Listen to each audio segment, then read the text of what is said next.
O Supremo Tribunal Federal inicia nesta terça-feira o julgamento de mais um grupo na denúncia relacionada à tentativa de golpe de Estado após o resultado das eleições de 2022.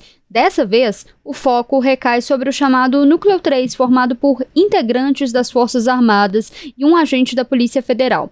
A acusação apresentada pela Procuradoria-Geral da República aponta que esse grupo articulou ações estratégicas com o objetivo de persuadir o alto comando do Exército a apoiar a permanência de Jair Bolsonaro no poder, mesmo após a sua derrota para Lula nas urnas. Fran, a gente já vai repercutir as audiências com as testemunhas realizadas ontem, marcada ali pela pressão do ministro Alexandre de Moraes, mas antes, o que dá para a gente esperar desse julgamento de hoje? Pois é, o julgamento começou agora há pouco, né? Foi iniciado. É um julgamento que ele vai marcar o fim da primeira fase dessas denúncias que foram apresentadas lá em fevereiro pela Procuradoria-Geral da República, na época quando o Paulo Gonet denunciou Bolsonaro e outras mais de 30 pessoas por, entre outros crimes, golpes de Estado, né? A gente já teve a realização dos julgamentos tanto do núcleo crucial, que inclui Bolsonaro, Walter Braga Neto, Mauro Cid, enfim, e outras pessoas do ponto de vista mais político, e também outros dois núcleos, o núcleo que tem de coordenação política com Silvinei Vasquez, também com Felipe Martins, e o núcleo 4, que é aquele que estava sendo acusado de disseminação, de criar uma estrutura para espalhar fake news sobre o processo eleitoral e sobre o então eleito presidente Lula. Com isso, todos esses outros grupos, esses outros 3 núcleos, a primeira turma do Supremo já definiu, olha, vai ser aberta uma ação penal, agora vocês são réus. E agora chega justamente esse núcleo 3, que é composto por militares. Temos aí 11 militares do Exército, né, que aí tem patentes que são consideradas altas, né, dentro ali da corporação, e também um agente da Polícia Federal. Então, de todos esses julgamentos que a gente teve até hoje sobre abrir ou não uma ação penal, esse, digamos que ele foi o mais significativo em termos de número. Há a possibilidade, que tudo indica, que isso seja finalizado ainda hoje. E concluída essa fase, aí sim vai restar apenas o julgamento de uma pessoa, que é justamente do empresário Paulo Figueiredo Filho, neto do ex-presidente do regime ditatorial, o João Figueiredo, ele que está no exterior, já foi chamado por edital para depor. E aí, o que é importante a gente entender hoje? Hoje vai ser julgado justamente essas pessoas, esse núcleo, que seria, digamos, que o braço operacional do plano de golpe de Estado e o plano que seria para matar, sequestrar o ministro do Supremo Tribunal Federal, Alexandre de Moraes. E justamente também o grupo que, de acordo com a denúncia da Procuradoria-Geral da República e da investigação da Polícia Federal, atuava, de certa forma, para pressionar o alto comando do Exército. Aí eu estou falando de alto comando das Forças Armadas, então aí eu tô falando dos então comandantes do Exército, Marinha e da Força Aérea Brasileira, para aderir ao plano de golpe de Estado, além também de outros coronéis, enfim, tenente-coronel, enfim, outros militares que fazem parte aí desse alto comando. Entre os nomes que vão ser julgados hoje, né, da abertura ou não, tem aí o general da reserva Estevão Teófilo, que ele teria sido cogitado justamente para comandar essas operações, e o coronel Bernardo Romão Correia Neto, que é apontado como articulador de reuniões para pressionar a cúpula militar. Alguns desses que estão sendo julgados hoje, né, ocuparam cargos no governo de Jair Bolsonaro, então tinha esse trâmite mais livre, assim, e também tinham cargos estratégicos ou de comando nas Forças Armadas. Passando rapidamente, o que diz essa denúncia é que eles teriam justamente atuado como um elo tático entre esses núcleos que eu citei anteriormente, e a função deles era executar medidas justamente para convencer aí o alto comando do Exército e das outras forças para aceitar esse golpe de Estado.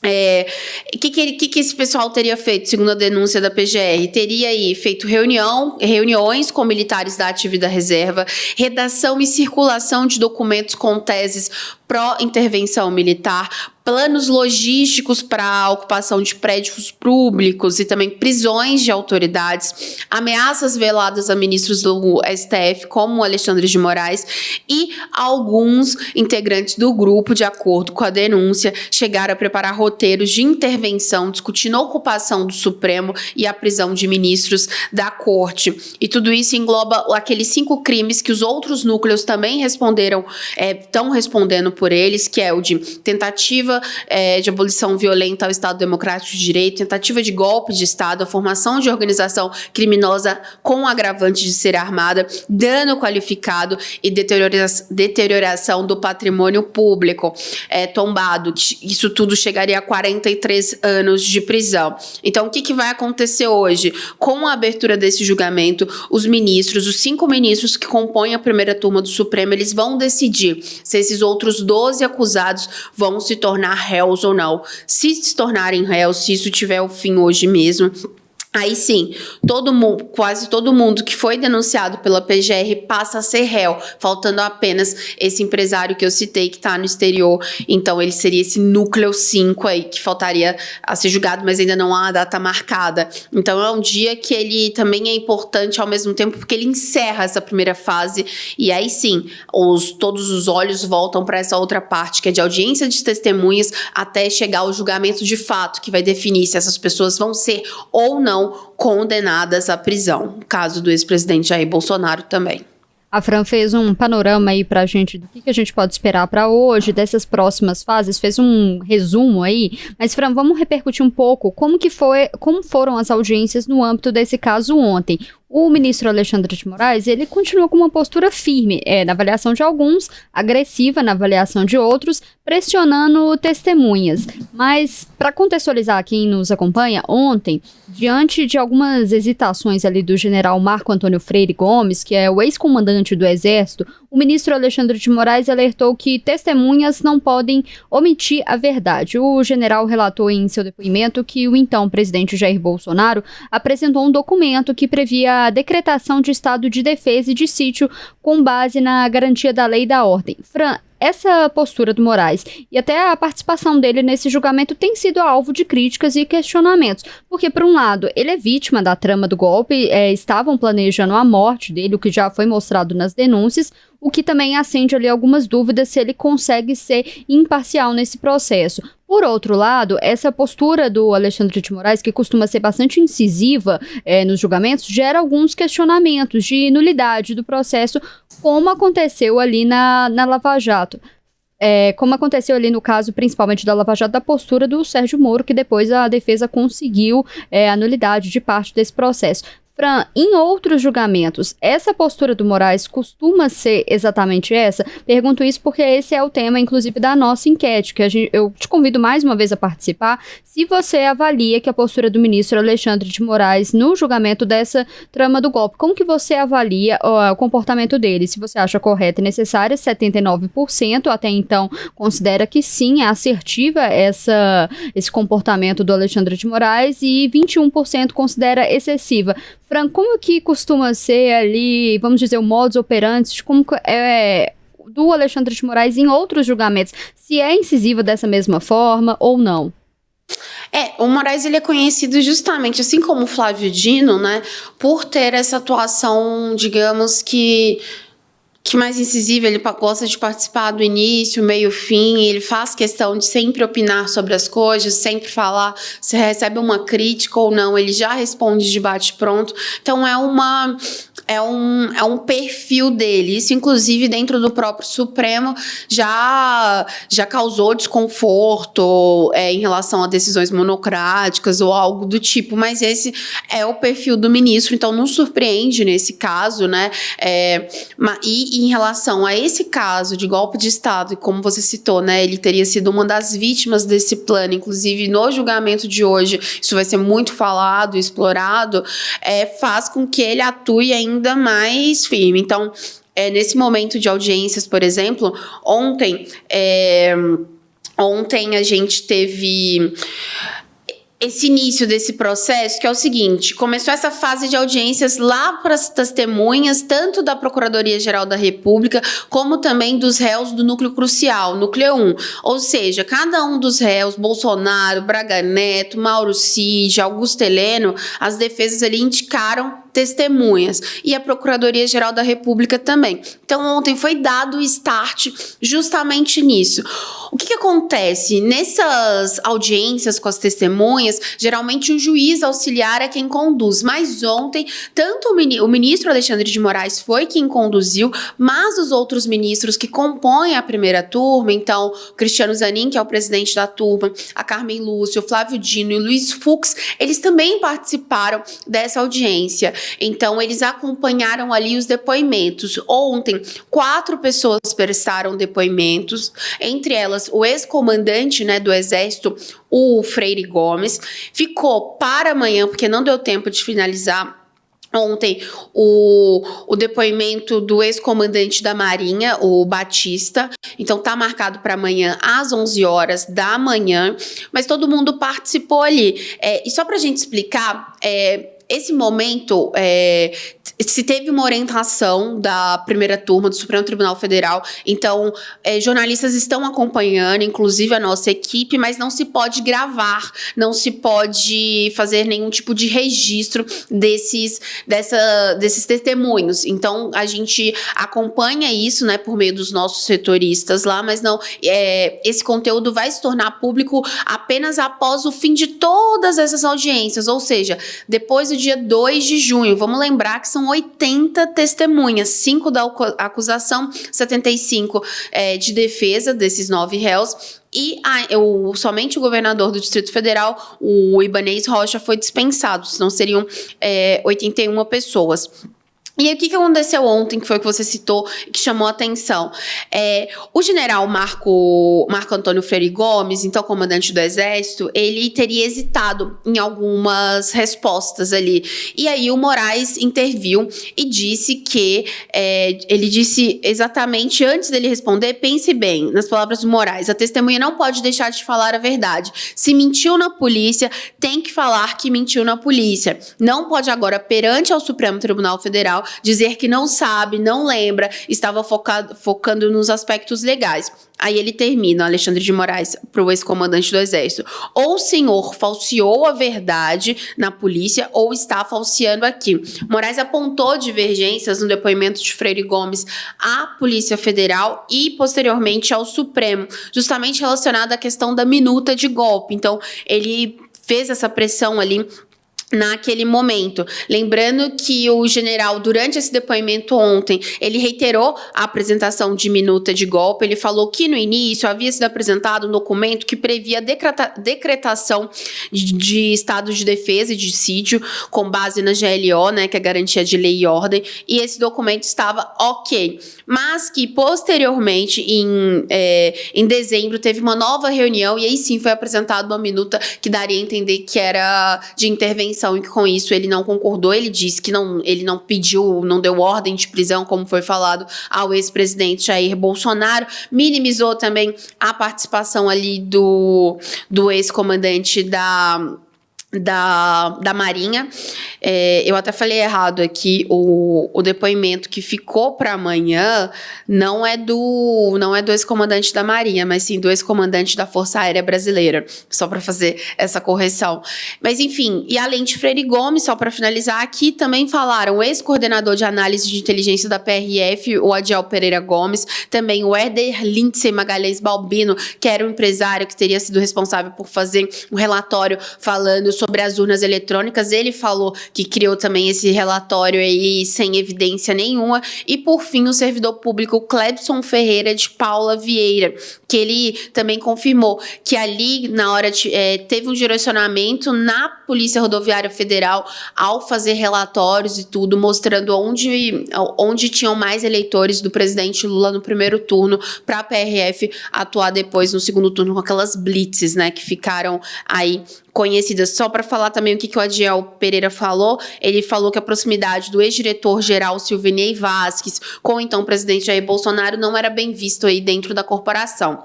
era bem vista. Então, assim, ontem a gente teve isso, foi o início. Tem muita gente ainda a ser ouvida pela frente, como o Tarcísio Gomes, o prefeito de Tarcísio Freitas, o governador de São Paulo, Hamilton Mourão, vários outros ex-ministros do Jair Bolsonaro. Então, é um longo processo agora que, com o fim desse julgamento de hoje, o Supremo se volta totalmente para essas audiências e para o andar aí até chegar o julgamento de fato que vai definir se essas pessoas vão ser ou não condenadas pela primeira turma do Supremo. Fran, é uma pergunta aqui. É claramente uma estratégia da defesa a rolar um número excessivo de testemunhas, até porque é necessário ganhar tempo, né? A ideia da defesa, e principalmente do presidente Jair Bolsonaro, é estender esse processo mais ao longo do tempo. Será que essa atitude do Moraes ontem também não foi para marcar posição e mostrar que ele pode, essa estratégia pode ser contraproducente para a defesa e ele conseguir extrair ali informações que eles poderiam não querer que viessem à tona com esse grupo de pessoas, e ele também, como é um objetivo dele, encerrar esse julgamento e essa fase mais rapidamente possível? É uma possibilidade, Fred, principalmente e o Moraes, ele tem feito isso, né, nas últimas sessões que a gente pôde acompanhar, né, de perto.